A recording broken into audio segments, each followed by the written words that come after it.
Vendredi 18 août 1944, le 15e corps de la 3e armée américaine libère Mantes-la-Jolie de l'occupation allemande. À Poissy, à 30 km de là, la nouvelle de la proximité des Américains se répand et on s'attend à ce que la ville soit libérée d'un jour à l'autre. En cet été 1944, en effet, la guerre en Europe entre dans sa phase finale. À Poissy, ils sont nombreux à le pressentir. La bataille de Normandie a débuté le 6 juin 1944 à la suite des débarquements des troupes alliées dans la région normande et s'est terminée le 29 août de la même année. Cette bataille de Normandie était inattendue pour les Allemands, ce qui les a contraints à organiser toutes leurs forces militaires en Normandie, laissant certains territoires occupés avec beaucoup moins de surveillance. Même si quelques troupes allemandes ont pu s'échapper par la poche de falaise comme la 7e armée du Reich, cette bataille s'est avérée plutôt avantageuse pour les troupes débarquant en Provence car le territoire avait été délaissé par les Allemands combattant en Normandie. Le débarquement de Provence, désigné sous le nom de Code en ville, c'est une opération militaire qui se déroule le 15 août 1944. Les forces alliées y prenant part sont les Français, les Anglais et les Américains, et y font face au Reich allemand. Les objectifs étaient de libérer Toulon et Marseille, puis de remonter vers le Rhône pour libérer tout le territoire. Les deux forces armées de Normandie et de Provence opèrent leur jonction le 11 septembre 1944. À l'Est, Staline ordonne le 22 juin 1944 l'opération de Bagration. L'opération de Bagration est la reconquête de la Russie, des Pays-Baltes et de la Biélorussie. Il enverra le général Zhukov ainsi que 2 millions d'hommes pour reconquérir ces terres-là. Il réussira même à renvoyer la Wehrmacht jusqu'au-delà de la Vistule. Anglo-américains et soviétiques prennent donc l'Allemagne en étau. Pire encore, pour le Troisième Reich, la menace semble même venir de l'intérieur. L'Allemagne est menacée d'effondrement intérieur. Le 20 juillet 1944, Hitler convie ses cadres de l'armée à son quartier général de Rassenburg en Prusse orientale. Plusieurs cadres de l'armée perpétuent un attentat contre Hitler. Cet attentat échoue. Dès lors, Hitler s'enfuit de plus en plus à la paranoïa et délègue de plus en plus de tâches à Himmler, et le régime, par conséquent, devient de plus en plus répressif. En ce 18 août 1944, c'est certain, la libération de Poissy est proche.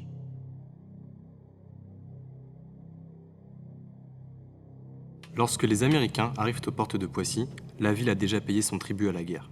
Celle-ci est alors une petite ville de Seine-et-Oise, comptant environ 13 000 habitants. En plus d'être une ville industrielle, Poissy est un point de passage important entre Paris et la Normandie. Poissy, c'est tout d'abord un point de passage routier, notamment dans le sud de la ville, la Maladrerie qui contrôle la route nationale 13 et l'autoroute de l'Ouest. C'est aussi un point de passage ferroviaire, à proximité immédiate de la gare de Triage d'Achères. Et pour finir, c'est aussi un point de passage fluvial, notamment avec le pont permettant de relier la rive droite de la Seine, encore hors de contrôle des Alliés. En raison de sa situation, Poissy a été régulièrement ciblée par des bombardements anglo-américains. L'usine Ford, qui produit des camions pour la Wehrmacht, est visée une première fois le 8 mars 1942, puis à nouveau le 3 avril 1944. Autre cible des Alliés, les voies de communication. Détruite une première fois en 1940, le pont de Poissy, reconstruit par les Allemands, fait l'objet d'un raid aérien massif le 26 mai 1944. Entre 17h50 et 18h20, 69 bombardiers B-26 larguent 136 bombes. Le pont est pulvérisé. Cette destruction oblige les Allemands à mettre en place un bac pour le transport de troupes et de matériel entre les deux rives de la Seine. Les raids aériens occasionnent de nombreuses victimes parmi la population civile. La ville de Poissy et ses alentours fait l'objet de nombreux bombardements par les forces alliées. Le 26 mai, un premier bombardement touche le pont entre Poissy et Carrière-sous-Poissy, ce qui cause 7 morts et 46 blessés. Le lendemain, le 27 mai, un autre bombardement touche le pont entre Maisons-Laffitte et Sartrouville, ce qui cause un grand nombre de victimes civiles, plus de 110. Le 30 avril 1944, c'est la prison de Poissy qui est touchée. Une bombe tombe dans la cour intérieure de la prison de Poissy et ce bombardement fait 23 morts et 21 blessés. À la suite de ce bombardement, chaque alerte aérienne provoque une panique chez les prisonniers. D'ailleurs, le 11 juin, une mutinerie éclate à la prison de Poissy à la suite d'une autre attaque aérienne et la répression fait 2 morts parmi les prisonniers de la prison de Poissy. À partir du débarquement de Normandie, l'espace aérien de Poissy devient particulièrement encombré. Bruit des avions, pluie de tracts et de bombes, vacarme de la DCA, chute d'avions en flammes, de parachutistes et de débris. Tout cela concourt à accroître la nervosité des Pissiaquais. Les habitants prennent l'habitude de se réfugier dans les carrières en lisière de la forêt de Saint-Germain-en-Laye. Un nouveau drame se produit pourtant le vendredi 18 août à 20h15. Un bombardier allemand, poursuivi par 4 chasseurs de la RAF, lâche ses bombes sur Poissy. Une première tombe boulevard Victor Hugo, sans faire de victimes. L'autre atteint la rue aux Moutons. Celle-ci tue 11 personnes, dont 8 enfants.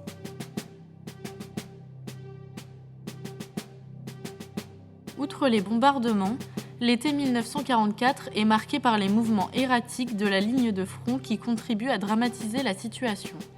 Pour préparer et hâter la libération, la résistance locale s'est unie et structurée.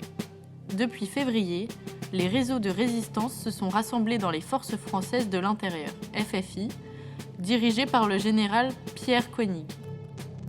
À Poissy, les FFI opèrent sous le commandement du lieutenant Maurice Berotte. Les 3 mouvements qui opèrent parmi les FFI de Poissy sont la résistance communiste, avec les francs-tireurs et partisans, FTP, 130 hommes menés par Francis Joyeux, les gaullistes du mouvement Ceux de la Résistance, 80 hommes menés par Lucien Geltrin, puis enfin les 25 résistants du mouvement de libération nationale. Le 6 juin, le comité d'action militaire des FFI ordonne l'insurrection contre l'occupant. D'après cet ordre, l'insurrection nationale est décrite comme inséparable de la libération nationale. L'objectif est d'abord militaire, à savoir harceler les troupes allemandes et préparer l'avancée des troupes alliées. Mais cet objectif est également politique. Il s'agit d'empêcher un gouvernement anglo-américain en France et d'imposer le gouvernement provisoire de la République française qui à cette époque est dirigé par De Gaulle. Les FTP et ceux de la résistance se distinguent notamment par leurs nombreuses actions de sabotage, donc à l'encontre des convois de ravitaillement et des voies de communication. Par exemple, après le 6 juin, on a les FFI qui ont coupé l'accès à l'eau de la ligne Paris-Cherbourg, ce qui a rendu impossible l'utilisation des locomotives à vapeur. Le 19 août, on a les FFI qui occupent la Maladrerie à Poissy pour empêcher les soldats allemands de se replier par la route nationale et contrôler la route de Normandie.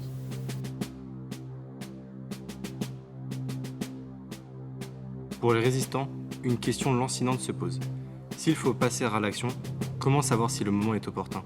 Bien que les Américains ne soient qu'à quelques kilomètres, la situation militaire est souvent confuse et les informations manquent sur l'avancement réel du front. Dans certaines communes voisines, les reconnaissances américaines sont accueillies dans l'enthousiasme, mais elles suscitent parfois des actions prématurées de la part de la résistance. Les conséquences d'une action prématurée peuvent être désastreuses. Par exemple, à Rueil-Malmaison, un comité de libération s'était emparé de la ville juste après le départ des Allemands, mais les Allemands sont revenus juste après et durant les combats, 12 FFI ont été tués. Considérant la dégradation de la situation militaire, le grand quartier général de la Wehrmacht a ordonné un durcissement des représailles envers la résistance. Le 3 février 1944, l'ordonnance Sperle change le statut militaire de la France qui passe de territoire ami à territoire ennemi. Ce changement de statut entraîne plusieurs conséquences importantes pour l'attitude de l'armée allemande. Les représailles contre la population connaissent une escalade, en particulier contre les résistants qualifiés de terroristes par les Allemands. Le maréchal Hugo Sperle, adjoint du haut commandant de l'Ouest, promulgue l'ordonnance qui donne l'ordre à la troupe de répliquer tout de suite en ouvrant le feu en cas d'attaque terroriste.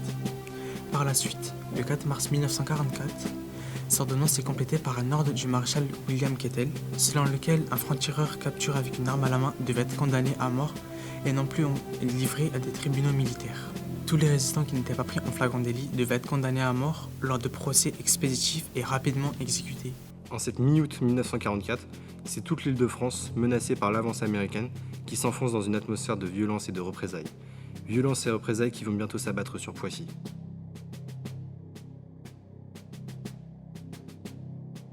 Apprenant la prise de Mantes-la-Jolie par les Américains, le maréchal Walter Model, commandant de la Wehrmacht, sur le front occidental, ordonne aux 1er et 10e Panzer Division de lancer une contre-attaque. Dès le 20 août, les Allemands se préparent à la riposte. Les 700 parachutistes du commandant Reiter reprennent la maladrerie au FFI. La ville est mise alors en état de siège.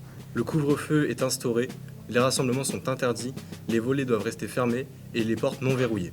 La libération, qui paraissait imminente, s'éloigne. C'est à ce moment que, vers midi, une voiture allemande se rendant à la maladrerie tombe en panne boulevard Victor Hugo. Le conducteur descend du véhicule, ouvre le capot et se penche sur le moteur. C'est alors que, dans des circonstances mal élucidées, 3 inconnus, peut-être des FFI, ouvrent le feu. Le soldat allemand est touché grièvement à l'abdomen. Les tireurs prennent la fuite par le boulevard de Vaux. Tandis que le blessé est évacué vers l'hôpital, les feldgendarmes de Saint-Germain-en-Laye arrivent sur les lieux et partent à la recherche des tireurs. La feldgendarmerie est la police militaire chargée du maintien de l'ordre dans les territoires occupés. Leur principal but est de traquer les déserteurs, les résistants et bien sûr les juifs. Ils portent un haut-col métallique et c'est ce qui leur a valu le surnom de chien enchaîné. Un avis est bientôt affiché en ville.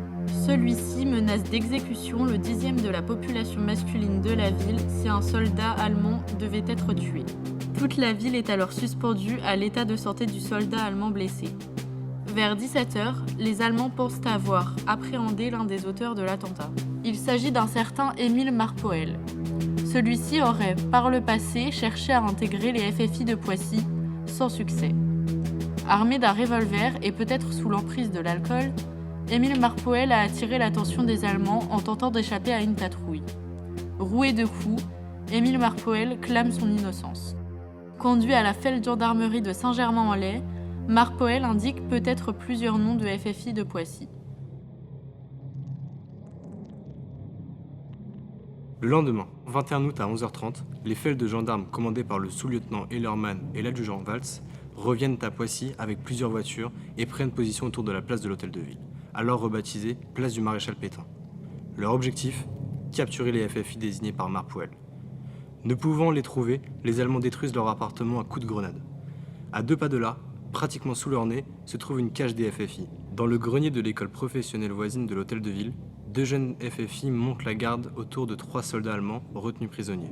Il s'agit de Georges Constanti, 25 ans, et Jean-Claude Marie, 20 ans. Les 2 FFI sont accompagnés de 4 tirailleurs sénégalais. Maïga Abdoulaye, Gaston Guéranda, Cam Diopé et un dernier surnommé Cabanav. On sait très peu de choses de ces 4 soldats coloniaux. D'abord prisonniers des Allemands et affectés au fonctionnement du bac sur la Seine, ils se sont évadés quelques jours auparavant avec la complicité des FFI. Les tirailleurs sénégalais, c'était un corps de fantassins issus de l'Afrique occidentale française. Ils ont participé à de nombreux combats, notamment la Première Guerre mondiale et la Seconde Guerre mondiale, et ils étaient souvent appelés Forces Noires ou Armée Noire. En 1940, 40 000 ont rejoint les rangs de l'armée française pour combattre l'envahisseur allemand. 17 000 d'entre eux furent tués ou blessés au cours de combats, et 1500 d'entre eux furent tués par la Wehrmacht entre mai et juin 1940, sûrement des crimes racistes. Parmi les 3 soldats allemands retenus prisonniers, un se distingue en particulier. Celui-ci se fait appeler le Lorrain.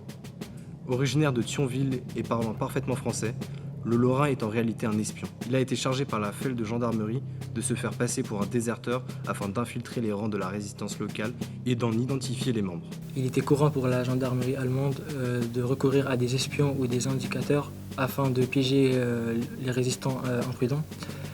Quelques jours auparavant, le 4 août 1944, une quarantaine de FFI d'Orgerus et de Bazanville tombent dans un piège monté par la Feldgendarmerie de Saint-Germain-en-Laye avec l'aide d'indicateurs français qui se font passer pour des résistants.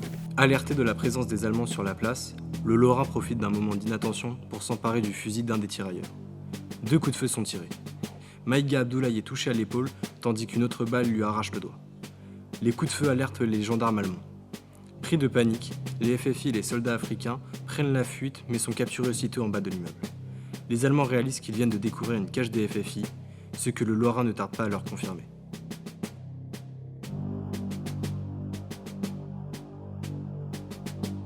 Alors que les prisonniers sont conduits sur la place où ils doivent s'allonger face contre terre, l'adjudant Waltz, supposant une complicité entre la mairie et les FFI, pénètre dans l'hôtel de ville en hurlant « Nous avons trouvé 3 camarades prisonniers enfermés par ordre de la mairie. Vous allez tous y passer, la ville va être incendiée. Il nous faut du sang, il nous faut des victimes. » Dénoncé par le Lorrain, Louis Lemel, 39 ans, administrateur de l'école professionnelle et FFI lui-même, est conduit sur la place où il doit s'allonger avec les autres résistants. Il est midi. La tension sur la place est extrême. À la suite d'un mouvement de rideau derrière une fenêtre de la mairie, une fusillade éclate. Un des tirailleurs, Cam Diopé, relève la tête. Le soldat chargé de sa surveillance, croyant à une tentative de fuite, décharge sa mitraillette sur lui, le blessant grièvement. Cam Diopé perd connaissance. Marguerite Keren, 29 ans, responsable locale de la Croix-Rouge, et Solange Bobichon, 41 ans, demandent aux Allemands le droit de soigner les 2 Sénégalais blessés. Marguerite Keren est d'origine alsacienne et parle parfaitement allemand. Une discussion tendue s'engage alors avec l'adjudant Waltz et le sous-lieutenant Hellermann. Pour les Allemands, il n'est pas question de soigner les prisonniers qui, de toute manière, seront fusillés. Marguerite Keren rétorque. Des soldats ne fusillent pas des innocents sur une place publique. Agissez en soldat et laissez-moi soigner ces blessés. Elerman réplique, désignant Cam Diopé. Je vais l'achever, il est perdu. Et puis c'est un noir.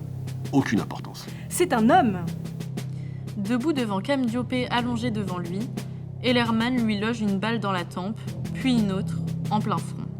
Pourtant, le soldat africain respire encore, ce qui plonge l'Allemand dans l'embarras. Vous avez commencé à l'achever, ne le laissez pas ainsi. Sur les conseils d'un médecin venu sur place, le docteur Baudet, Elerman loge une dernière balle en plein dans le cœur du malheureux. Le calvaire du soldat africain aura duré 3 heures. Troublé par la scène qui vient de se jouer, la colère des Allemands retombe quelque peu. L'autre tirailleur blessé, Maïga Abdoulaye, est évacué à l'hôpital de Saint-Germain-en-Laye.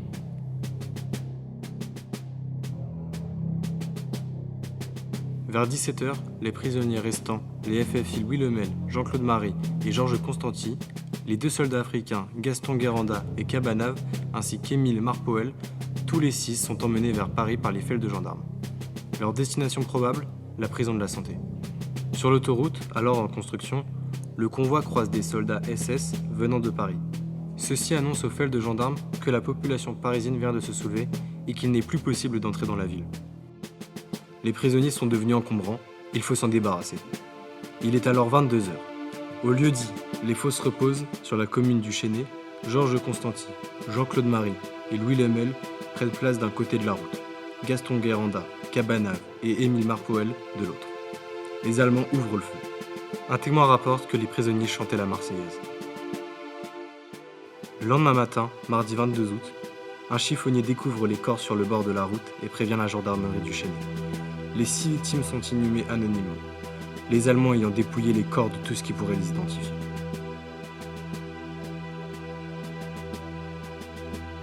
Le samedi 26 août, le lendemain de la libération de Paris, un détachement du 106e groupe de cavalerie, commandé par le capitaine Arthur Whitley, pénètre triomphalement dans Poissy. Ce jour était attendu depuis une semaine. Les Américains distribuent du chocolat pour les enfants et des cigarettes pour leurs parents, lesquels leur offrent du vin, des fleurs et des fruits. Il faut attendre 3 semaines avant que les 6 corps des fusillés soient exhumés pour être identifiés par le père de Georges Constanti et par Maïga Abdoulaye, le seul soldat sénégalais survivant. Les funérailles ont lieu le lendemain matin, 16 septembre.